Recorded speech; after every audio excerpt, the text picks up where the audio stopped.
Hello friends जय Jagannath welcome back to my channel. तो आज मैं बनई रसगोला।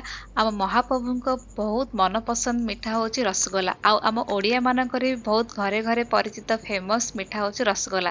तो आज मुझे घरे बनई भाविली आपण मान तो रेसिपी शेयर करदेवी। वीडियो टी लास्ट जाए देखिए स्टेप बाय स्टेप मुझे कौन बनई फुल डिटेल्स रे वीडियो रे मुझे जनइबी आपण को।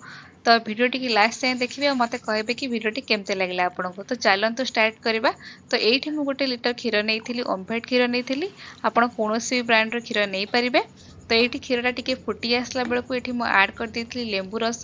जेहेतु मो पाखे भिनेगार नाला मुझे लेंबू रस पकई आपण मैंने चाहिए भिनेगार यूज करें।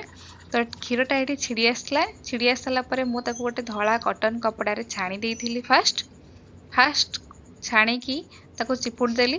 तापर ए ठंडा पानी हल्का हल्का मिसेकी आम आउ थे भल भाव वाश करदे।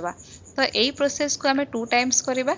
तो एमती कर सारापर आमर भल प्योर छेनाटा बाहरी आसब। तो ये भल से चिपुड़ी सारापर किसी वेट्रे वेट जिनस आम नवा जमती कि माने छेनाटा भल से सेट हो पूरा पनीर भाया। तो ये मुझे हेमदस्ता रखीदे हेमदस्ता रखिकी 10-15 मिनट छाड़ी देती किसी टाइम सेट हो सारा पर। तो ता गोटे प्लेट को काढ़ी देइछि।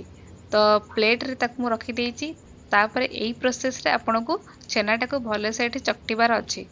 तो एठी हमें पापुली रे भल से ताको चकटिबा जेमति कि किछि भी रहिबनी पूरा प्लेन भाव रे चकड़ी हे जिवो। जेमति हमर पानी रे पड़ले जेमति छेनाटा फाटिबनी भल से परफेक्ट रसगोला हे परिबो। तो ये भल से चकटी सारा पर लंबा लंबा एमती करिकी छोट छोट गोल सेप्र कर देइछि रसगोला सेप्र राउंड सेप्र। तो ये मुझे सारापर छोट छोट तो मु अल्प करिछि बेसी करनी आपण माने आपण क्वांटिटी हिसाब से करेंगे। तापर ये गोटे पैन रे मु गोटे कप चीनी नहीं। तो गोटे कप चीनी सहित मुझे 4 कप पानी नहीं। तो ये भल से टिके फुटीगला पर से आड कर देइछि गुजराती।